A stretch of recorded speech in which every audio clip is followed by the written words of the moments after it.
এই পৃথিবীতে বড় বড় ডাইনোসর এসে চলে গেছে, বিশালাকার ম্যামথও এসেছে এবং চলেও গেছে। এমনকি আকাশ ছোঁয়া গাছ, পাহাড়, পর্বত বহুবার মাটিতে মিশে গেছে।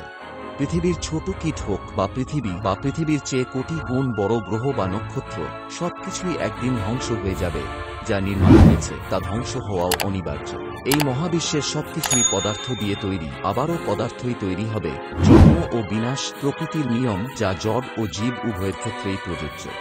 কিন্তু এমন কিছু আছে যার সম্পর্কে বলা হয় যে এর না আছে জন্ম আর না আছে মৃত্যু, কেবল দেহের পরিবর্তন হয়, অর্থাৎ আত্মা। তাহলে কি আসলেই আত্মা বলে কিছু আছে, নাকি এটা অজ্ঞানতার কারণ বা ষড়যন্ত্রের কারণে সৃষ্ট একটি কল্পনা মাত্র? আত্মা শব্দটি ধর্ম থেকে এসেছে এবং কোনো ধর্মই আত্মাকে পদার্থ বলেনি, তাই ধ্বংস ও পুনঃসৃষ্টির তত্ত্ব আত্মার ওপর খাটে না। আমি এই বিষয়ে কিছু তথ্য সংক্ষেপে রাখার চেষ্টা করব। ভিডিওটি লম্বা হতে পারে, তাই অনুরোধ ভিডিওটি শেষ পর্যন্ত দেখুন। আপনার আত্মা সম্পর্কে সকল বিভ্রান্তি আশা করি দূর হয়ে যাবে।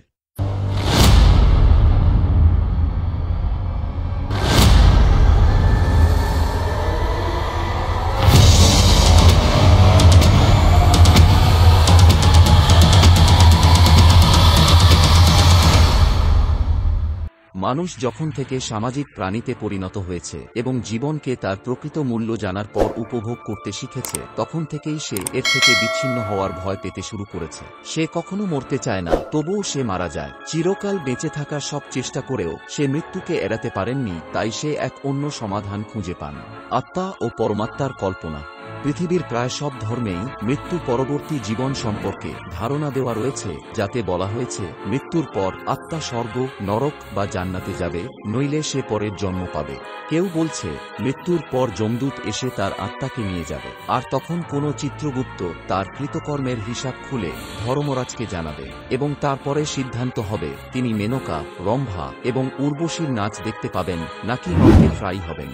তখন তাদের মধ্যে কেউ বলল আত্মা না মরে, না জন্মে। কোনো অন্য ধর্ম বলে কায়ামতের দিন পর্যন্ত আত্মা কবরে থাকবে, আর যখন চাঁদ, সূর্য, তারাকে গুটিয়ে নেওয়া হবে তখন আমল নামা খুলে যাবে। তারপর সমস্ত আত্মাকে একত্রিত করা হবে এবং তাদের কৃতকর্মের জন্য জবাবদিহি করা হবে। এই সব ধর্মের সমস্ত ক্ষুধা, ভগবান, ঈশ্বর, পরমাত্মা, পুনর্জন্ম, নরক, জান্নাত, জাহান্নাম, কর্মফল, সমস্ত ধারণার খেলা এই একটি শব্দের উপর টিকে আছে, যার নাম আত্মা। আত্মা সম্পর্কিত ধার্মিক মান্যতাগুলি কি এবং তারা কি যুক্তির পরীক্ষায় দাঁড়াবে? আসুন প্রথমে সেটা দেখি। আত্মা সম্পর্কে ভাগবত গীতার অধ্যায় 2 শ্লোক নং 20-তে বলা হয়েছে, এই আত্মা কোনো কালে জাত বা মৃত হয় না, কারণ বস্ত্র পরিবর্তন করে নেন। আত্মা হয় অন্য কিছুতে পরিবর্তনও হয় না, কারণ এই আত্মা অজন্মা, নিত্য, শাশ্বত এবং পুরাতন। দেহনাশ হলেও আত্মার বিনাশ হয় না। গীতার অধ্যায় 2-এর 22 নম্বর শ্লোকে বলা হয়েছে, মানুষ যেমন পুরনো বস্ত্র পরিত্যাগ করে নতুন বস্ত্র পরিধান করে, তেমনি আত্মাও জীর্ণ শরীর ত্যাগ করে নতুন দেহ ধারণ করেন। এই দ্বিতীয় অধ্যায়ের 23 নম্বর শ্লোকে বলা হয়েছে, এই আত্মাকে অস্ত্র দিয়ে কাটা যায় না, আগুনে পোড়ানো যায় না, জলে ভিজানো যায় না, আর না যায় বাতাসে শুকানো। অর্থাৎ শরীরে থাকা সত্ত্বেও আত্মা অমর। আমরা যদি ভগবত গীতায় বিশ্বাস করি, তাহলে অনেক প্রশ্নের উত্তর দিতে হবে। যেমন, যদি আত্মার উপর কোনো কিছুর প্রভাব না পড়ে, তাহলে নরকে সাজা ও স্বর্গে মজা কেমনে ভোগ করবে, যখন তার কাছে না আছে মস্তিষ্ক, না চোখ, না আছে হাত, না তো সে দেখতে পায়, না পারে স্পর্শ করতে? তবে প্রথমেই আপনার মন থেকে মেনকা, রম্ভা, উর্বশীর চিন্তা দূর করুন, তারপরে বলুন আত্মার উপর কোনো কিছুর প্রভাব নেই। এই পরীক্ষাটি কবে করেছিল এবং কিভাবে করেছিল? ঋষি মুনিরা কি দিয়ে আত্মাকে কেটে দেখল? কাটা যায় না। কিভাবে জলে ডুবিয়ে দেখল? ডোবে না। মানে তারা এসব জানল কিভাবে?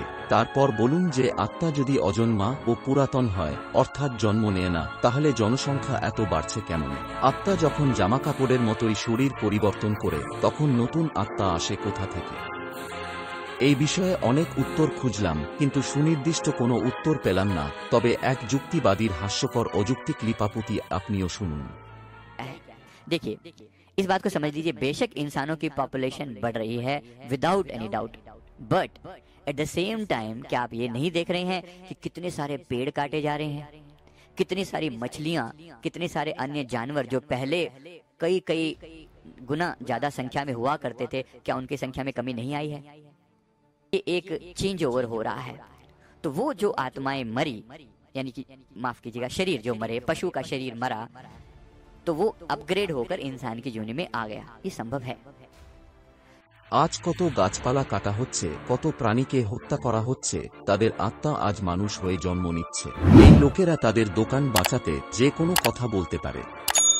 কেউ তাকে জিজ্ঞাসা করুন, খাবারের জন্য মানুষ প্রতিদিন কত মুরগি হত্যা করে, জোর করে তাদের উৎপাদন বাড়ায়, তারপর নির্মমভাবে হত্যা করে। সবার আগে নৈতিকতার ভিত্তিতে তাদের মানবজীবন পেতে হবে। ভাবুন যদি তাই হয়, তাহলে কসাই হয়ে কত মুরগির জন্ম হবে। প্রতিদিন হাজার হাজার মশা মাছি মারা যায়। বৃষ্টির পর রাস্তার আলোতে কত পোকামাকড় ঘোরাফেরা করে কিছুক্ষণের মধ্যেই স্বাভাবিকভাবে মারা যায়। সকালে রাস্তাঘাট ভরে যায়। তাহলে এই সব আত্মা কোথায় যায়? এই সমস্ত পীর বাবাদের কেউ জিজ্ঞেস করুন। যে গাছপালাও খাদ্য গ্রহণ করে, তারাও বংশ বৃদ্ধি করে, আপনি তাদের মধ্যেও আত্মা আছে বলছেন এবং তাদের পুনর্জন্ম করাচ্ছেন। তাহলে যারা আমাদের খেতে ফসল ফলাচ্ছে, বলুন তো এই সমস্ত জীবাত্মারা কি সারিবদ্ধভাবে দাঁড়িয়ে তাদের পুনর্জন্মের কৃতকর্মের ফল ভোগ করছে? আর যখন বন্যা বা খরা হয়, তখন কি সেটা তার কর্মের ফল হয়ে থাকে? এর মানে বাঁধ নির্মাণ করে ফসল ধ্বংস হতে রোধ করা উচিত নয়। কারো কর্মফলের পথে বাঁধ কেন বাঁধতে হবে? এই জ্ঞান কোনো দুর্দশাগ্রস্ত কৃষককে দান করবেন না, নইলে আপনার আত্মা তৎক্ষণাৎ মোক্ষ লাভ করবে। আপনি নিজেই অনুমান করুন, এই সমস্ত আত্মা যদি মানুষ, হাতি, জিরাফ, ঘোড়া হয়ে জন্ম নেই, তবে এই পৃথিবীর কি হবে? গাছপালার অর্ধেককে মোক্ষ দিলেও পৃথিবীতে পা রাখার জায়গা থাকবে না। আর বাবা, এটাও বলুন, আরব দেশের জনসংখ্যা কেন বাড়ছে? সেখানে তো শুধু বালি আর বালি আছে, তেমন গাছপালাও নেই। তাহলে ভারত থেকেই সেখানে আত্মা রপ্তানি হচ্ছে। এই নীতি তখনই কার্যকর হতে পারত যদি এই পৃথিবীতে বিদ্যমান প্রতিটি উদ্ভিদ, জীবজন্তু ও কীটপতঙ্গের সংখ্যা সমান হতো। এখানে স্রষ্টার মূল পরিকল্পনার পুরো ব্যালেন্স শিটটাই ভুল।